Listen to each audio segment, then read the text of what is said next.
20% of young women referred to Muhimbili were below 18 years. Some under 18 is already a mother. I've witnessed some as young as 15 and 16 years. If the government decides that there will be no marriage under 18, then we will postpone the age for childbearing.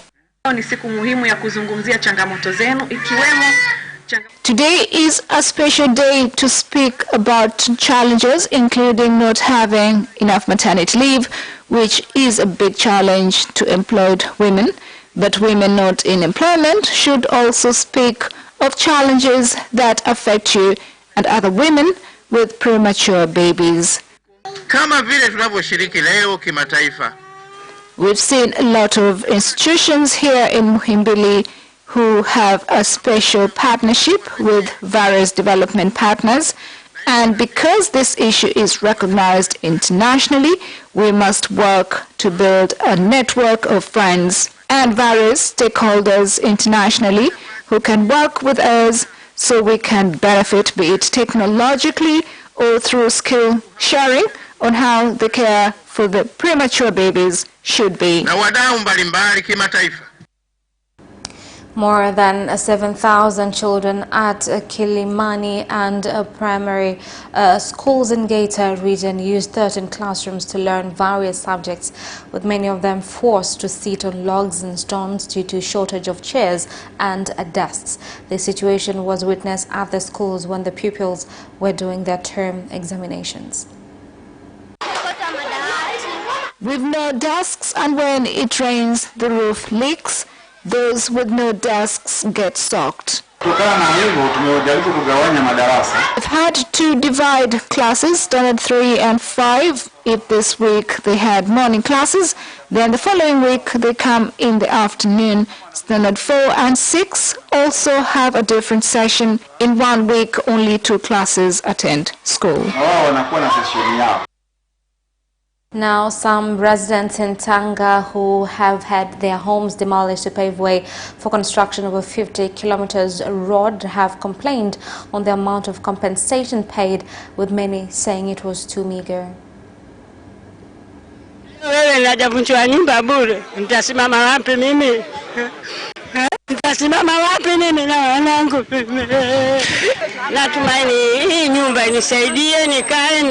I hope that from this house I will be able to look after the children and grandchildren. If this house is taken from me, where will I be? We've carried out an evaluation and payment has not started, but will follow later. So if anyone feels that they've been treated unfairly, then they should notify us so we can reevaluate the property. Now, the wife of the President of the United Republic of Tanzania, Mama Janet Magufuli, has joined the wives of other leaders who are members of the Millennium Women's Group in marking 10 years since the group was formed by handing over aid to the elderly and people with special needs at Nunge village in Kigamboni, Dar es Salaam. Speaking at the occasion, the chairperson of the group, Mama Tunu Pinda, said during the period under the leadership of the fifth phase government has been collaborating with various stakeholders to support the elderly, particularly those with special needs. The guest of honor at the event was the Minister of Education, Science and Technology, Joyce Ndalichako.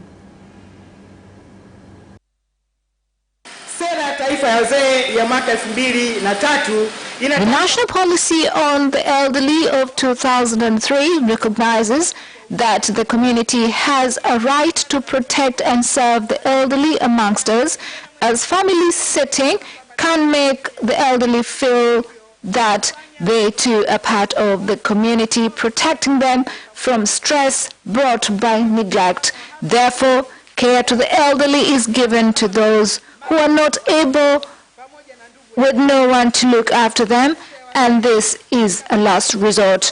I urge all Tanzanians to look after the elderly who can't look after themselves.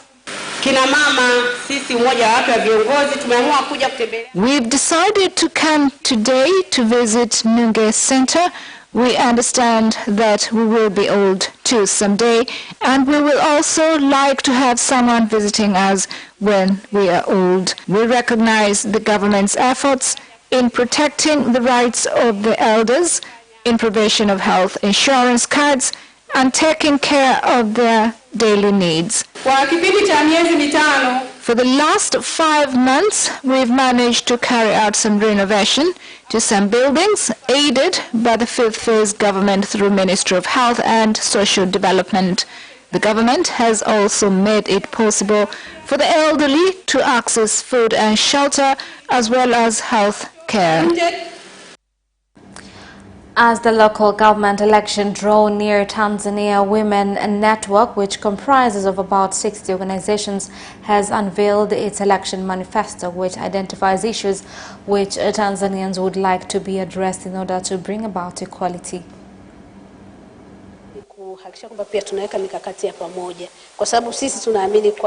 We believe that women participation in leadership is not short-term, and that manifesto clearly shows that this will not simply end with the election, but rather to have a conducive environment during the election and to be used as a roadmap. It stated this in the manifesto, and as women, this is nationwide. As you know, a mother is the leader, caregiver, and we are often praised for this. What we need is to be included also on issues on health, education, participation and leadership before, during and after the election. The manifesto is aimed at keeping peace and fighting corruption, but to also allow women to contest for leadership positions. There are women who are able and need to be supported to take part. Kuteua wakina mama waweze kuingia katika kinyang'anyiro cha kugombea uongozi. The end of national news. International news follows shortly.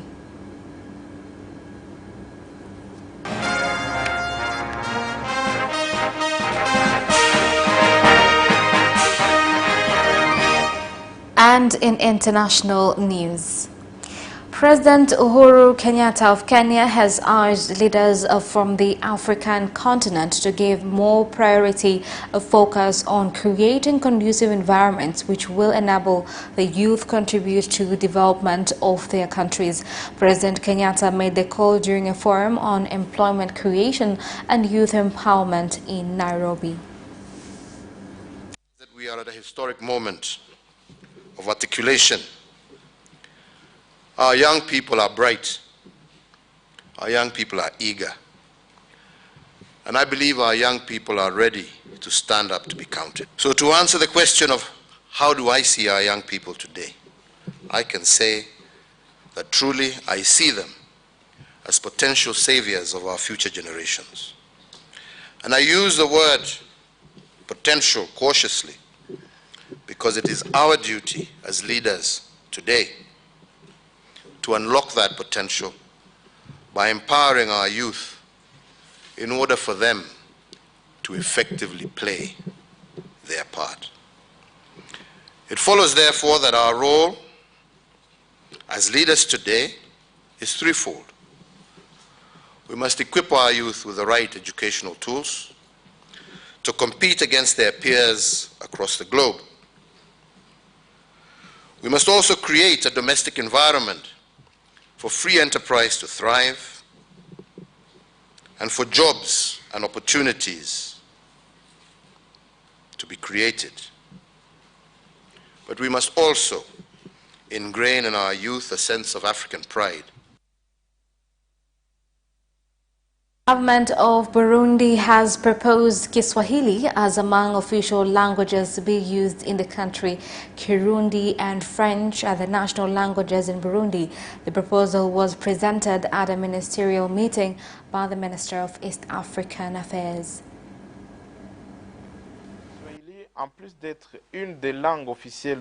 Apart from Kiswahili being one among the formal languages of the Africa Union, it is a native language for the East Africa community and an official language for Tanzania, Kenya, Uganda and Rwanda. It will be best for Burundi to also be a living example for other member countries to formalize Kiswahili language. So far, Burundi has introduced Kiswahili in primary and secondary schools as well as some universities. Sisi kama wazungumzaji wa Kiswahili, as Kiswahili speakers, we commend the government for such move because Kiswahili is a Bantu language and we hope that Kiswahili will be an official language in all East Africa Community member countries. And opposition groups say 3 people have died in Guinea during protests against President Alpha Conde's attempt to change the constitution. The demonstrators are concerned about President Conde wanting to take a 3rd term. At least 14 people have been killed since the protests erupted last month. And that is the end of international news. Business news follows up next after the break. We'll be right back.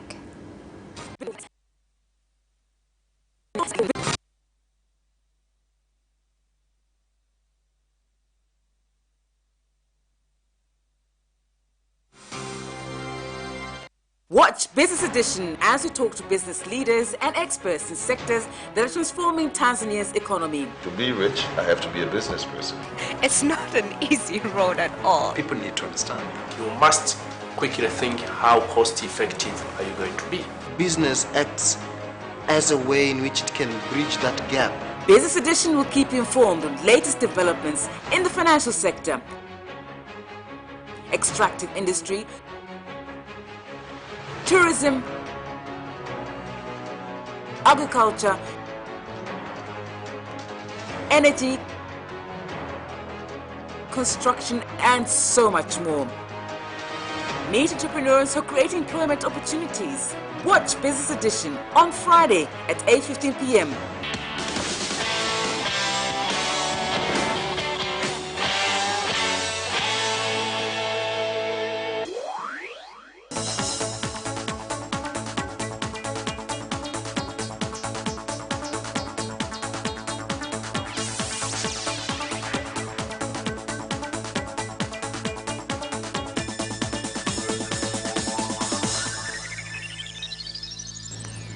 Welcome back, and in business news tonight. The United Nations Capital Development Fund UNCDF has said that among factors causing some entrepreneurs fail to implement investment projects is the inability to prepare good business plans which can enable them access capital.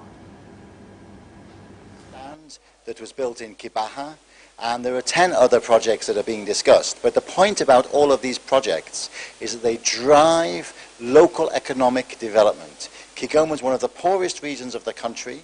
How can you get that economy to start working? The banks aren't investing in Kigoma. How can you get the banks in there? So what this program is all about, the Local Finance Initiative, is about getting the local governments to pull together the private sector and the banking sector to invest in the local economy.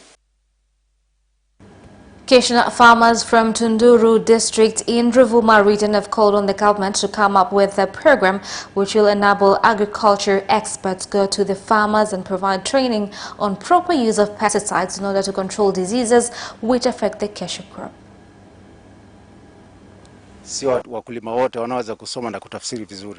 Not all farmers are capable of reading and understanding instructions given. Thus, they need proper training before using the pesticides to reduce hazardous impacts to plants and even their cells. There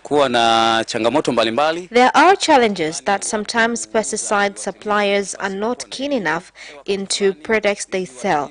Some suppliers are selling products without permits and not following rules and regulations of selling pesticides.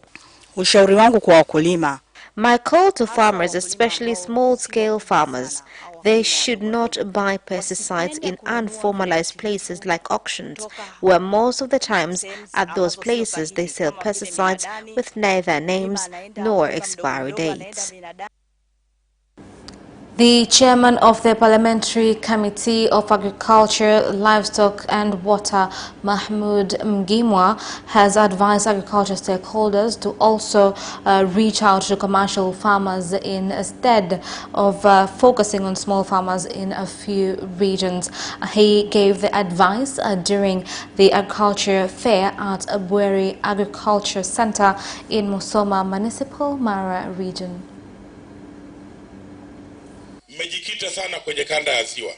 So far, you have been focusing much on the lake zone.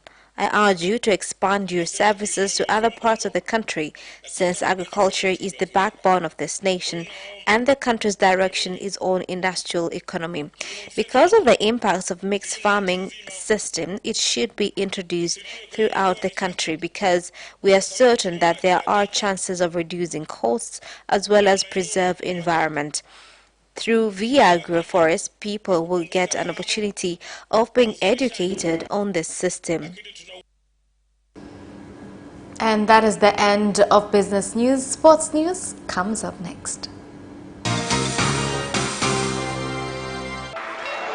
Away first time, good start from Bolt. Bolt leading a moment of going away. Gay trying to go with him, and he's being dragged through to second place, but he's going to win it by 2 meters. Away first time, good start from Bolt. Bolt leading a moment of going away. Gay trying to go with him, and he's being dragged through to second place, but he's going to win it by 2 meters.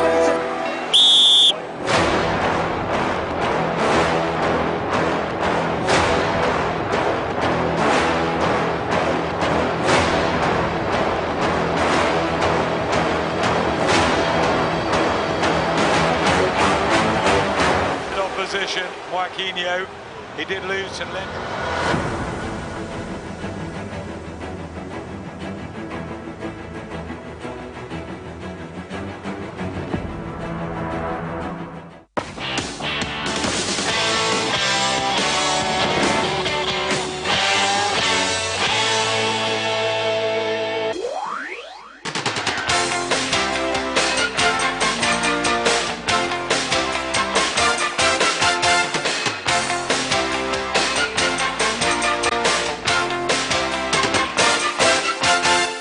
Welcome back, and in sports news.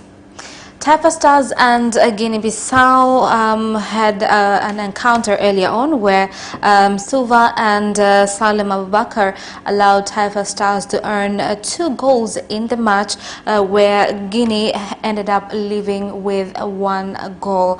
Now moving on, football fans have been urged to support the Tanzania mainland and Zanzibar women's teams as they start their Sekafa Championships campaign against Burundi and Sudan respectively tomorrow on the Azam Complex grounds in Dar es Salaam. We urge all Tanzanians to attend both matches because in the first game Zanzibar are playing. Zanzibar are our fellows. It's one country, just that in Sekafa they have their own membership, but they are our fellows. At 4, the opening match will be played where Tanzania mainland will face South Sudan. Tanzanians should remember that the women's team has won the competition twice. They are the defending champions. Boxers Mohamed Kashinde and Noel John have both boasted of winning when they face each other in an 8-round bout tomorrow. I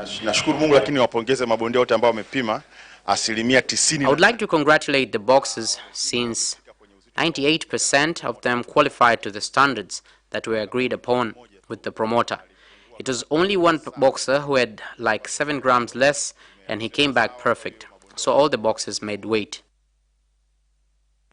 Between meekly losing his open match against Dominic Thiem and then being constantly reminded this week of one of the most heartbreaking moments of his career, his bitter defeat by Novak Djokovic in the Wimbledon final, Roger Federer had plenty of reason to doubt as he prepared to face Djokovic on Thursday night. Here's the story.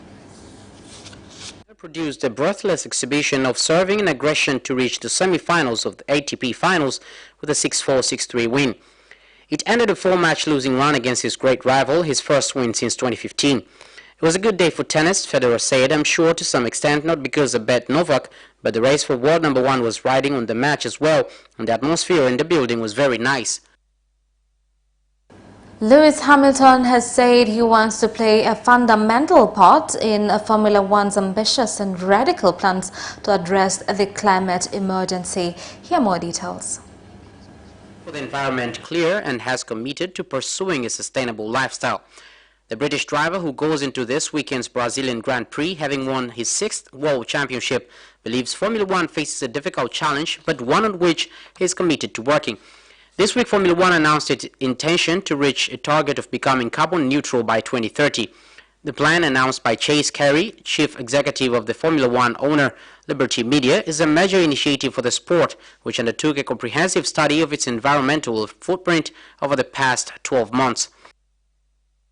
And Cristiano Ronaldo scored his 9th international hat-trick, moving to 98 goals for his country as Portugal thumped Lithuania 6-0 in a Euro 2020 qualifier. Treble was the 55th of his career, could become only the second player to score a century for his country after Iran's Ali Daei. Ronaldo showed no sign of the knee problem that led to him being substituted in his previous 2 games for Juventus, prompting an angry reaction on the second occasion. Pizzi, Goncalo Paciencia and Bernardo Silva shared the other goals in the one-sided Group B match. The European champions were left waiting to confirm their place at next year's finals after Alexander Mitrovic struck twice in Serbia's 3-2 home win against Luxembourg. And that Sports Item ends our news bulletin for tonight. My name is Khadija Zimbwe. Thank you for watching and good night.